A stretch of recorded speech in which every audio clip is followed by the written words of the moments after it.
Bienvenidos a esta nueva teleclase. Vamos a desarrollar el concepto de los principios del derecho colectivo.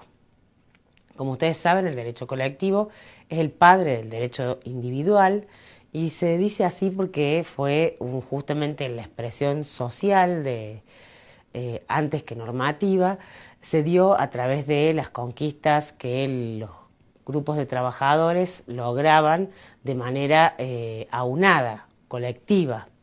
Bien, estos trabajadores van a nuclearse a través de las entidades que los representan, que van a ser los sindicatos, que van a ser estas personas colectivas, bien, que van a actuar en su representación y defensa de sus intereses. Dentro del derecho colectivo, entonces, vamos a reafirmar que se van a regir estas situaciones y relaciones que tengan que ver con los sujetos colectivos. Vamos a reconocer que los sujetos colectivos son los sindicatos, bien, las entidades sindicales. Vamos a reconocer también que obviamente por consecuencia va a regir sobre las cámaras de empleadores o núcleos de empleadores y también que se dediquen o que tengan una situación de relación con las entidades sindicales y actúen como sujetos colectivos frente a estas negociaciones o frente a la vida sindical. Y vamos a reconocer dentro de la rama del derecho colectivo los principios. Los principios básicamente van a estar informados a través de nuestro sistema primeramente constitucional.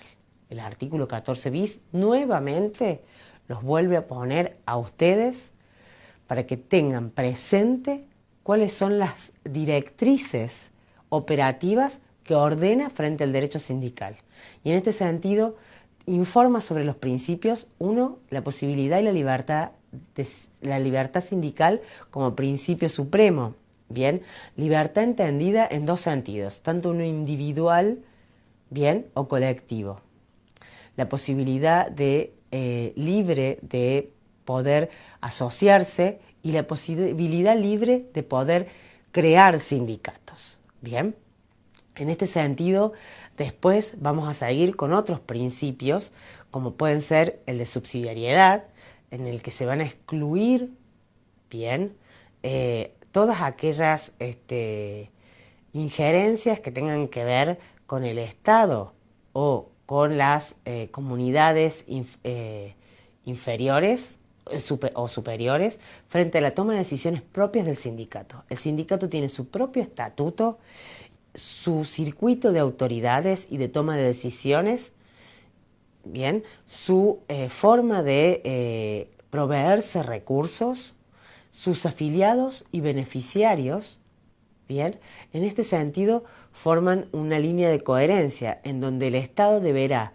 no tomar injerencia y donde los terceros, superiores o inferiores, deberán abstenerse de la intromisión frente a su núcleo de toma de decisiones propia.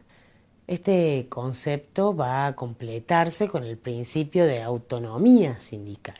Bien, van a ver que los principios se entrerelacionan entre sí y tienen un todo de coherencia con nuestro modelo sindical elegido.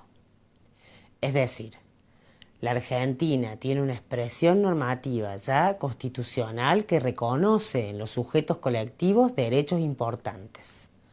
Reconoce en potestad y en cabeza de los trabajadores la posibilidad de crear sus propios sindicatos, de agremiarse libremente. Todas estas expresiones normativas constitucionales operativas en nuestra realidad jurídica importan después la regulación específica. Vamos a también a reconocer que dentro de estos principios es muy importante ustedes dimensionen el de democracia sindical. A muchos de ustedes la democracia sindical les va a hacer un poco de ruido porque es un concepto y un principio y una directriz un poco puesta en tela de juicio dentro de nuestro sistema sindical propio. Esto no los tiene que hacer perder el eje de la democracia sindical como principio. Bien, nosotros tenemos que analizar críticamente los institutos y en este sentido, después en el siguiente concepto vamos a poder visualizar otras perspectivas desde el modelo sindical propio de la Argentina, frente al concepto al principio de democracia. Pero la democracia sindical También tiene un aspecto interno y externo, ¿bien? De participación y de toma de decisiones propia de esa entidad. Los invito a ver la presentación del siguiente video para que podamos dimensionar un poco más el principio de democracia sindical. Vos, para presentarse a ser candidato a secretario general, tenés que tener una cantidad de requisitos que para presentarte a candidato a presidente de la nación no los necesitas.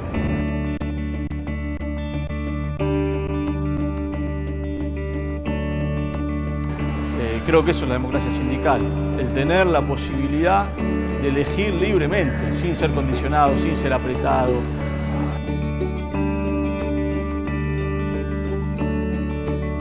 Yo creo que tiene que haber un código electoral nacional para los sindicatos, como lo hay para las elecciones. No puede ser que vos tengas que presentar la lista en el sindicato. Ahora, vos cuando querés llevar para presentar la lista, tenés en la puerta 500 tipos que no te dejan entrar porque te cagan a tiro. Podemos ser defensores del modelo sindical sin negarnos a reconocer que existen determinadas cuestiones que se pueden modificar o por lo menos que se pueden discutir.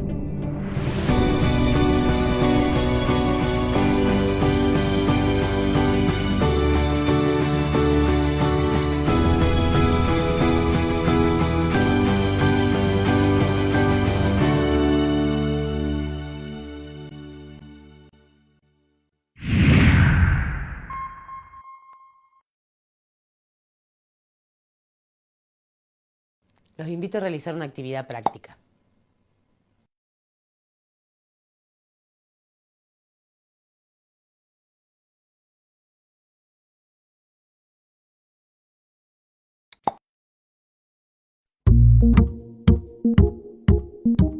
Muy bien, durante el intervalo han estado trabajando en la actividad 1 del módulo 2. En pantalla podrán ver una forma posible de armar el cuadro. Observen cómo el primer concepto del cuadro ya aparece representado. Queda a su lado detectar y ubicar el resto de las proposiciones que hacen a cada concepto. El primer principio para reconocer es el principio de subsidiariedad.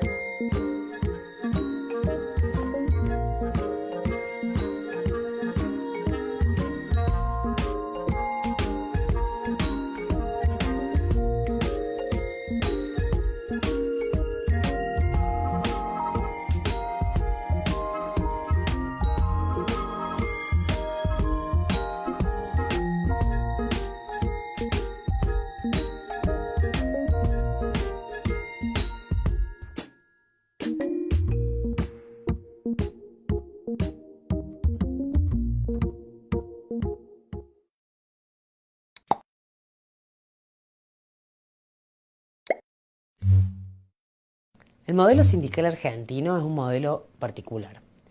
Dentro de los sistemas sindicales en el mundo encontramos dos modelos bien diferenciados. Uno, el de unidad, y el otro, el de pluralidad. El de unidad, existiendo varios sindicatos, le otorgará legalmente a uno de esos sindicatos ciertas prerrogativas, el Estado, en las que le va a otorgar la representación a uno solo. Este es el modelo de unidad.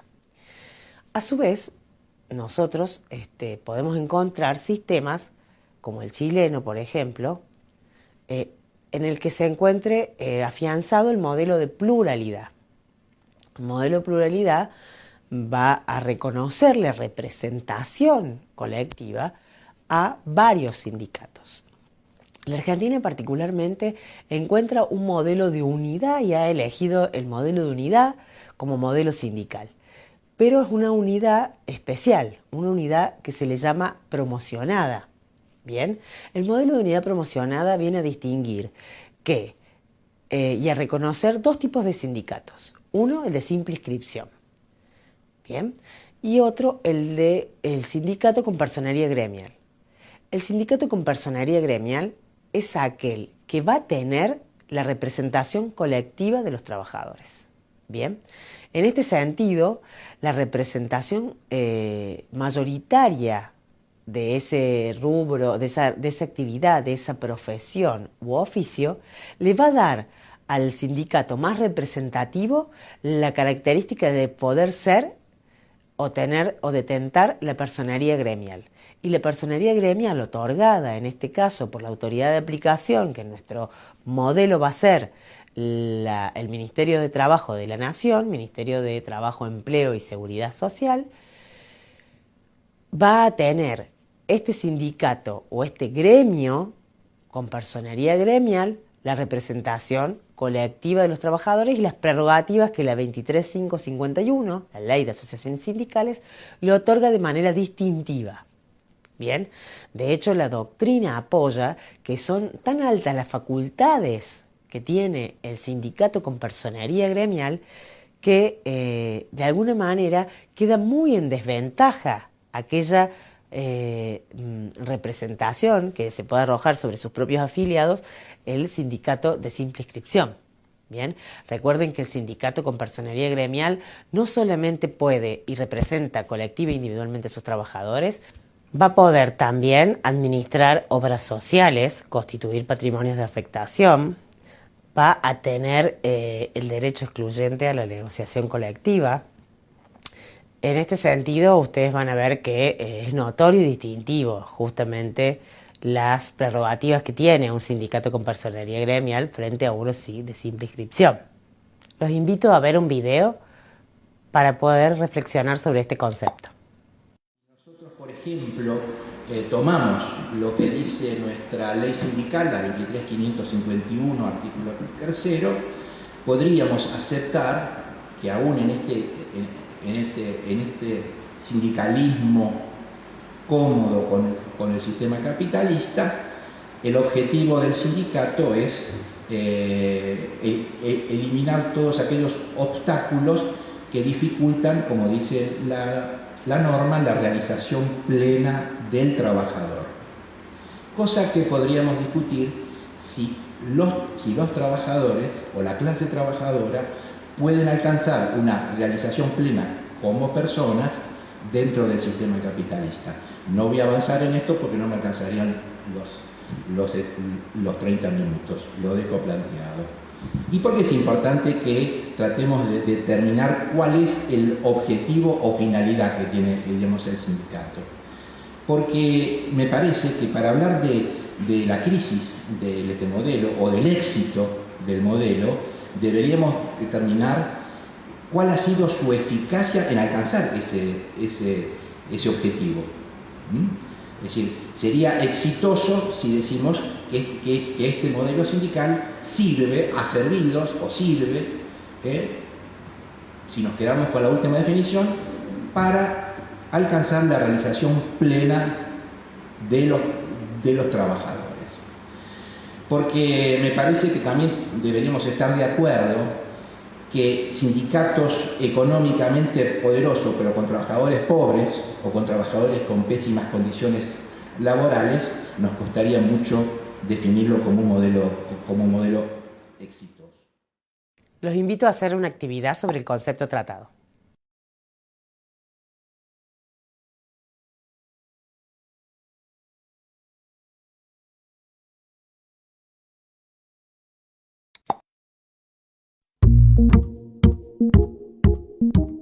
Muy bien, durante el intervalo han estado trabajando en la actividad 2 sobre el modelo sindical argentino. Ustedes tenían que completar un cuadro con la información necesaria para comprender los aspectos más relevantes del concepto. En la pantalla van a poder tener una ayuda de cómo armar el cuadro.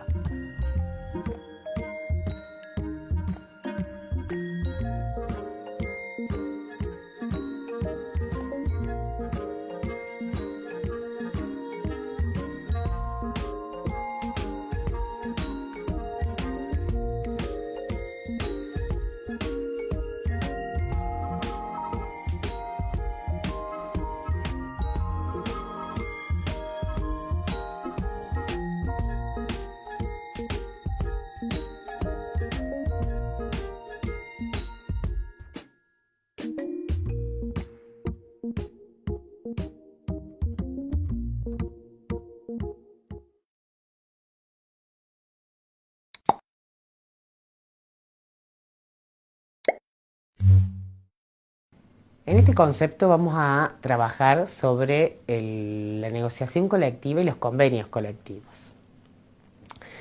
La negociación colectiva es justamente una expresión de la voluntad de las entidades sindicales y las cámaras de empleadores para regular y dar contenido a las relaciones del mundo del trabajo. Justamente es muy rica la posibilidad de negociar en este sentido, no solamente dejarlas acotadas al margen de el salario, de negociar salario, sino también de poder negociar condiciones laborales. El fruto de estas negociaciones va a tener una característica muy especial. Va a ser la de tener la entidad de convenio colectivo. Se dice que el convenio colectivo es un contrato porque surge de la voluntad de las partes, bien, pero tiene alma de ley. Rige erga omnes, rige para toda la actividad. Es decir, ustedes saben que un sindicato tiene un ámbito personal de actuación y un ámbito territorial de actuación. Sobre el ámbito territorial y el ámbito personal de actuación, ese sindicato tiene toda la autonomía y toda la posibilidad de derecho de negociar las condiciones de sus representados. En ese sentido, siempre respetando el modelo de unidad sindical, bien, al que nosotros hemos elegido. Si yo tengo la personería gremial y tengo dentro de mi ámbito de actuación la posibilidad de negociar colectivamente las condiciones de trabajo para el grupo de trabajadores que represento. Me voy a sentar con la Cámara de Trabajadores y esta negociación en la Argentina tiene justamente una característica particular, que es una negociación tripartita. ¿Qué significa esto?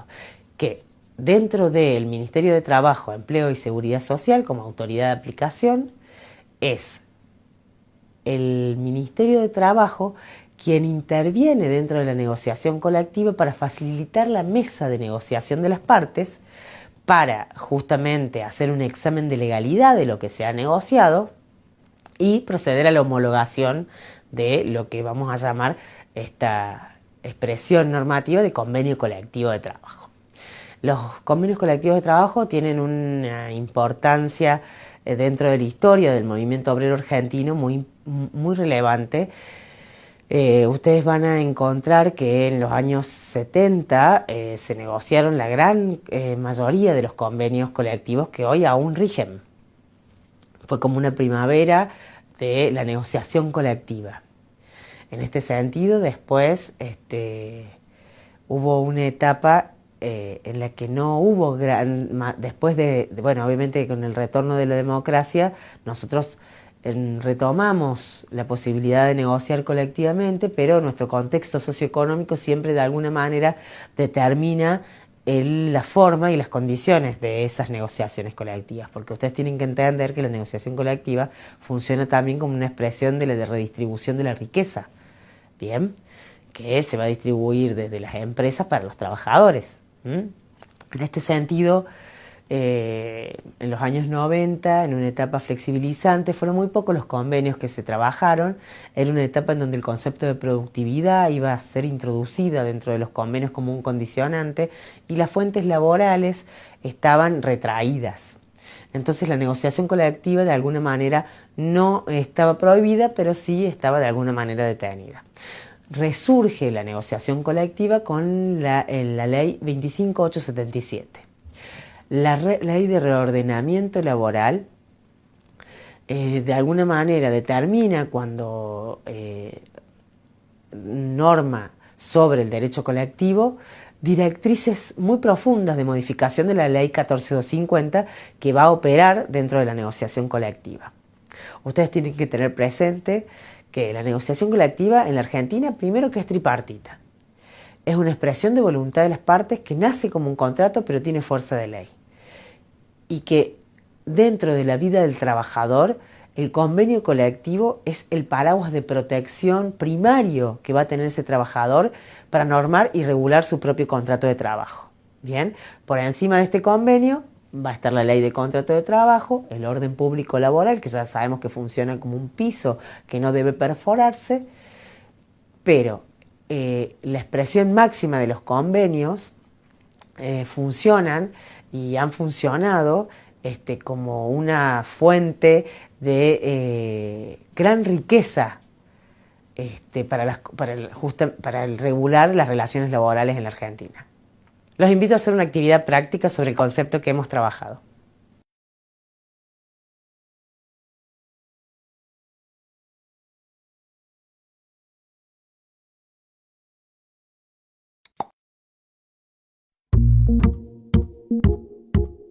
Muy bien, durante el intervalo han estado trabajando en la actividad 3 sobre negociación colectiva. Les presento una clave de resolución.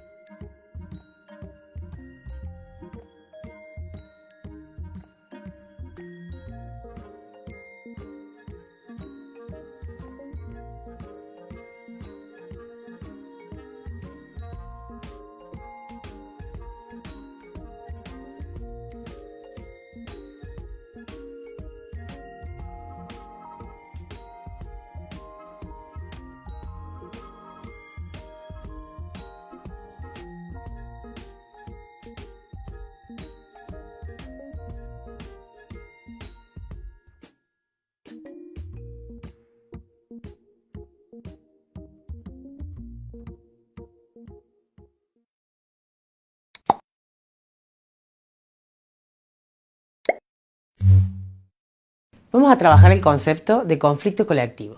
Es importante que ustedes distingan que el conflicto colectivo difiere del concepto de conflicto plurindividual. También el conflicto colectivo va a ser una expresión de esta tensión permanente entre el grupo de trabajadores o el trabajador, el grupo de empleadores y el empleador. El conflicto laboral no se resuelve nunca. El conflicto se gestiona eficazmente o no, pero nunca se resuelve. Tiene expresiones en las donde el Estado se ve obligado a intervenir. ¿Cuándo se ve obligado a intervenir el Estado? Cuando existen otros derechos que se colisionan, cuando se altera la paz social. Bien, en ese sentido, ustedes como máxima expresión van a encontrar el concepto de la huelga.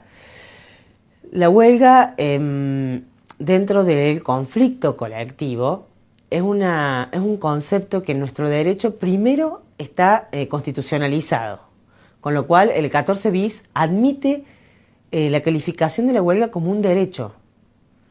Y en este sentido, el concepto de huelga, que es la abstención a la prestación de tareas concertada, determinada con carácter laboral, que se va a dar por una entidad sindical con personería gremial. En este sentido, los invito a leer el fallo Orellano, que es un fallo que pone de alguna manera conceptualmente y ordena cómo debe leerse este derecho de huelga y quién debe y quién no debe detentarlo.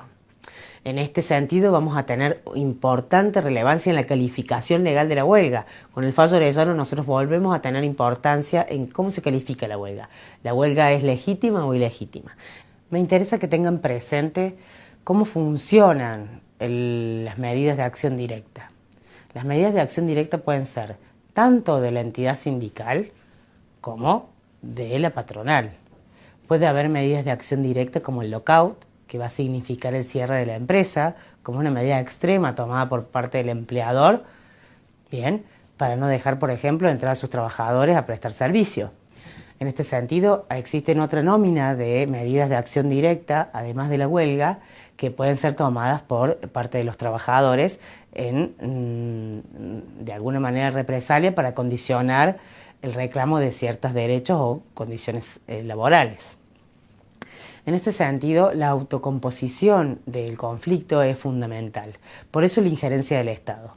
El conflicto tiene una naturaleza local, con lo cual la intervención de la autoridad del trabajo seguramente se va a dar primero frente al conflicto, no así frente a la negociación colectiva, por eso lo tienen que diferenciar, en donde la autoridad de aplicación es nacional. Frente al conflicto, la autoridad es la local, es la del Ministerio de Trabajo de la provincia. Es quien deberá tener el Instituto de la Conciliación obligatoria para justamente recomponer la paz social. En este sentido, también tiene que tener presente cómo funcionan los servicios esenciales. Recuerden que hay una comisión de garantías, pero funciona a nivel central, con lo cual, a nivel central, a nivel nacional, se entiende que esta puede determinar cuáles, aparte de los que son por ley servicios esenciales, cuáles otros servicios esenciales podrían declararse en el caso concreto. Cada provincia va a ser la que podrá determinar qué servicio esencial considera a través de sus legislaturas para poder de alguna manera restringir o aminorar ese derecho de huelga o regularlo en ese aspecto cuando hay una ponderación de un derecho superior o dos derechos que tienen una especial necesidad de atención. Los invito a realizar la actividad integradora.